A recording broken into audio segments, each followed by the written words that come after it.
Welcome back to the next video of economics, video number 20, class 12। तो last video में आपने पढ़ा था कि आपका जो एलपीजी पॉलिसी थी उसके 3 एलिमेंट्स थे। पहला एलिमेंट था लिबरलाइजेशन, दूसरा था प्राइवेटाइजेशन और तीसरा था ग्लोबलाइजेशन। लास्ट वीडियो में हमने कवर किया वो था आपका लिबरलाइजेशन। आज हम कवर करेंगे अपनी इस वीडियो में प्राइवेटाइजेशन और ग्लोबलाइजेशन को।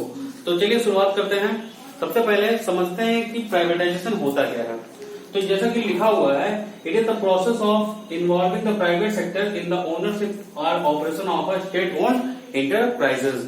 यानी किसी भी सरकारी कंपनी में, ठीक है, किसी भी सरकारी कंपनी में प्राइवेट लोगों का इन्वॉल्वमेंट। अब वो इन्वॉल्वमेंट कैसा हो सकता है? वो इन्वॉल्वमेंट 2 तरीके से हो सकता है। या तो पूरी की पूरी प्रॉपर्टी, पूरी की पूरी कंपनी बेच दी जाए प्राइवेट हाथों में, या प्रॉपर उस कंपनी का कुछ हिस्सा बेचा जाए प्राइवेट हाथों में। तो इसको हम कहते हैं प्राइवेटाइजेशन या डिसइन्वेस्टमेंट। ठीक है, तो गवर्नमेंट ने देखा, एक्चुअली आप समझ चुके होंगे कि जो प्राइवेट कंपनियां थी वो अच्छे से काम करती थी और वहीं पर पब्लिक सेक्टर कंपनियों का हालत काफी खराब हो चुका था।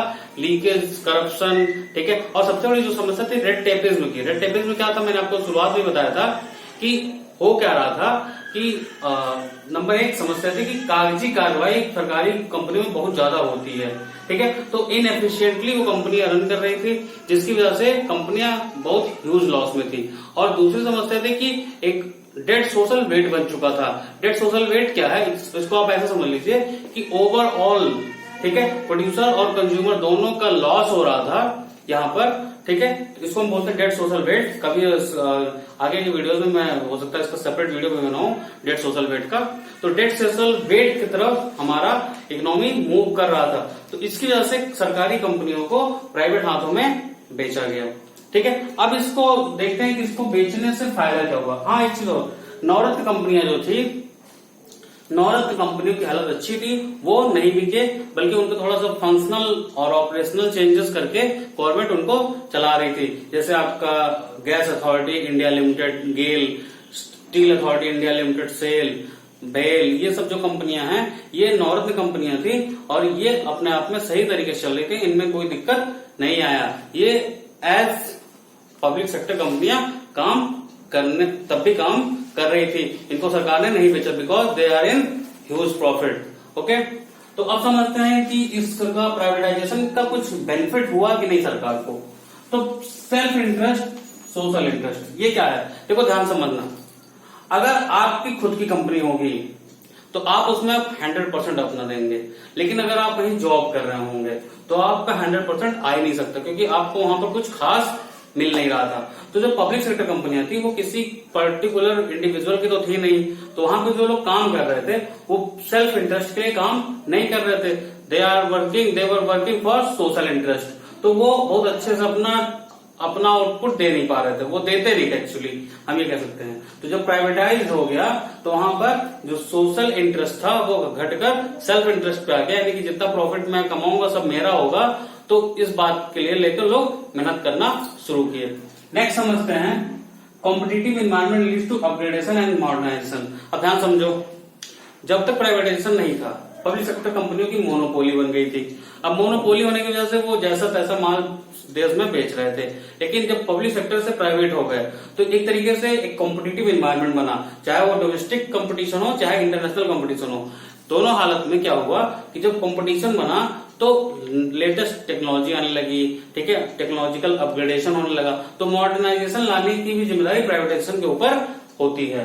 नेक्स्ट समझिए कि it promotes diversification of industry. अब ये समझो ध्यान से, प्राइवेट कंपनियां जो होती हैं वो प्रॉफिट के साथ अपने आप को काफी ग्रो करती हैं और नए नए बिजनेस लाना शुरू करती है। फॉर एग्जाम्पल आपने देखा, अगर एक कंपनी सोप बनाती है तो धीरे धीरे सोप से फिर वो साबुन, साबुन से फिर वो कुछ और, सोप से फिर शैम्पू, शैम्पू से फिर हेयर ऑयल बनाना शुरू करती है।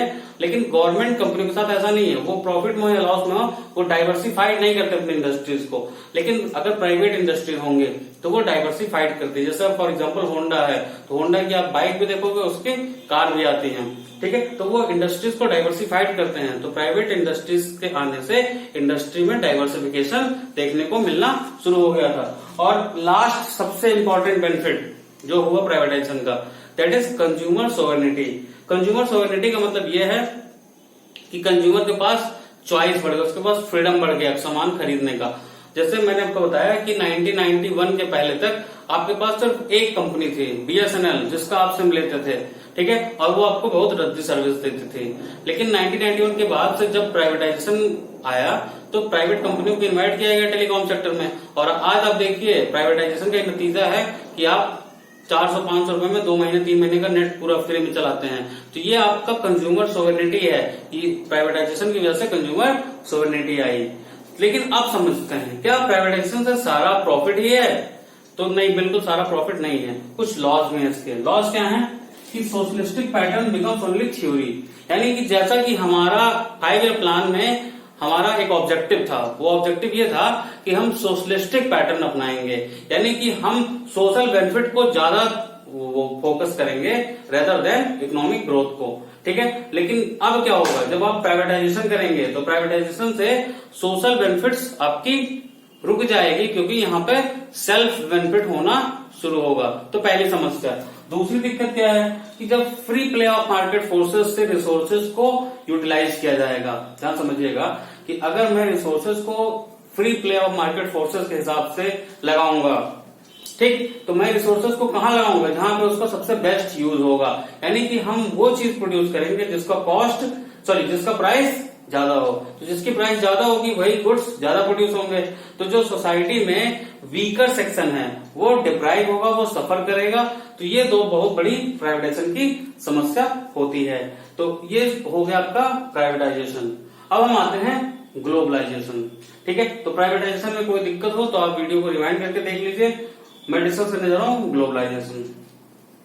ग्लोबलाइजेशन वर्ड ग्लोब से बना है। ग्लोब का मतलब क्या होता है? ग्लोब का मतलब होता है आपका पूरा विश्व, ठीक है। तो ग्लोबलाइजेशन यानी कि वो प्रोसेस जिसमें इकोनॉमी को ओपन किया जाए पूरे विश्व के लिए, ठीक है। जैसा कि यहाँ पे लिखा भी हुआ, it is the process associated with increasing openness, growing economic interdependence and deepening economic integration in the economy. यानी कि ध्यान समझो कि इकोनॉमी को पूरे विश्व के लिए ओपन किया जाए, कोई भी है बिजनेस करे, ठीक है।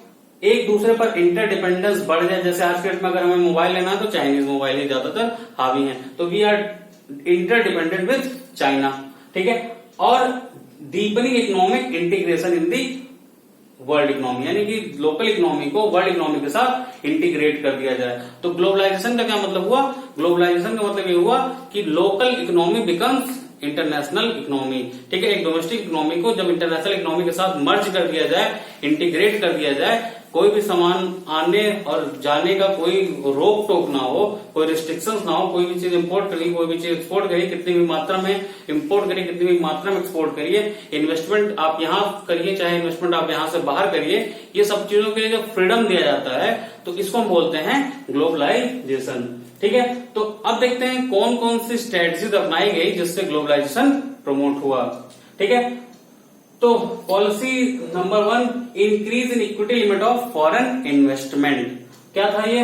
फेरा से फेमा को फेमा से फेरा को रिप्लेस किया गया। ये क्या है? Foreign exchange regulatory act. Foreign exchange regulatory act को फॉरेन एक्सचेंज मैनेजमेंट एक्ट, यानी कि अब फॉरेन एक्सचेंज को रेगुलेट नहीं किया जाएगा, अब फॉरेन एक्सचेंज को मैनेज किया जाएगा, ठीक है। तो जिस एफडीआई को सिर्फ 40% की परमिशन थी, ध्यान समझना, 1991 के पहले फॉरेन डायरेक्ट इन्वेस्टमेंट को, यानी कि भारत में अगर कोई बिजनेस करने आता तो वो सिर्फ 40% ही पैसा लगा सकता था, उसको 60% यहाँ के किसी लोकल बिजनेसमैन के साथ मिलकर पैसा लगाना पड़ता, ठीक है। तो यहां से 1991 के बाद से ये बैरियर्स हटा लिए गए और 51 से 100% तक अलाउ किया गया।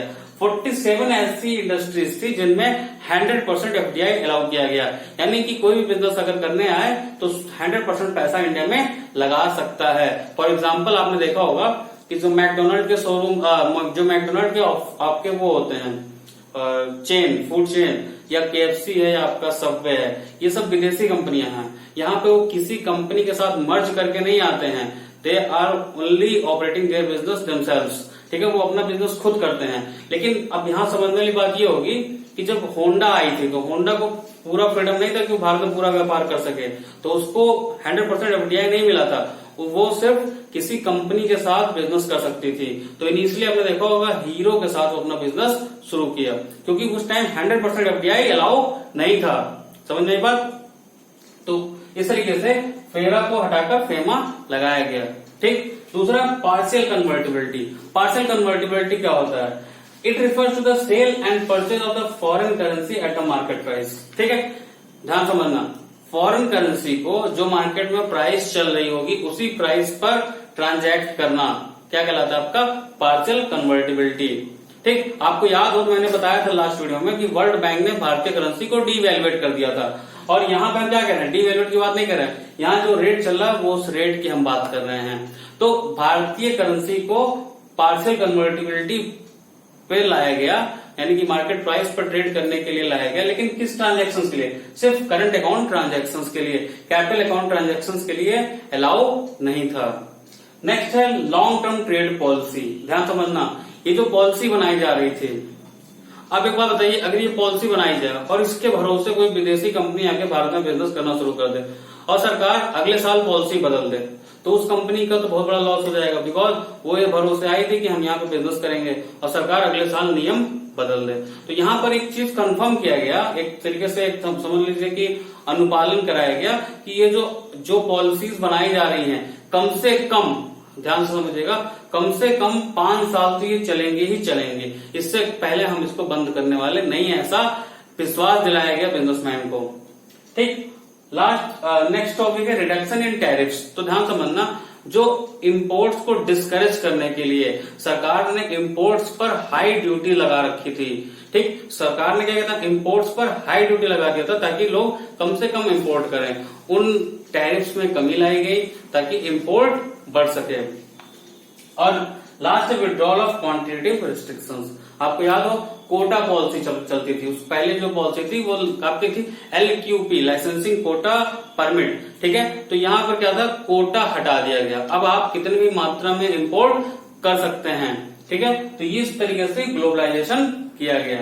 अब ध्यान समझना, जो आपकी प्राइवेटाइजेशन थी, उस प्राइवेटाइजेशन की वजह से एक बहुत बड़ी ट्रेजेडी इंडिया में घटी थी, जिसको हम बोलते हैं सिलसिला ट्रेजेडी। आंध्र प्रदेश में एक हैंडलूम इंडस्ट्री थी जो कि वहां पे काफी रोजगार प्रोवाइड करती थी। तो वहां पे क्या हुआ कि वहां की जो पावर सप्लाई थी, पावर जनरेट कंपनी, पावर बनाने की जो कंपनी थी, उसका प्राइवेटाइजेशन कर दिया गया। ध्यान समझिएगा, अब प्राइवेटाइजेशन करने की वजह से जो उनका इलेक्ट्रिक का चार्ज था, यानी कि जो वो चार्ज करते थे पर यूनिट इलेक्ट्रिसिटी का, वो उन्होंने बढ़ा दिया।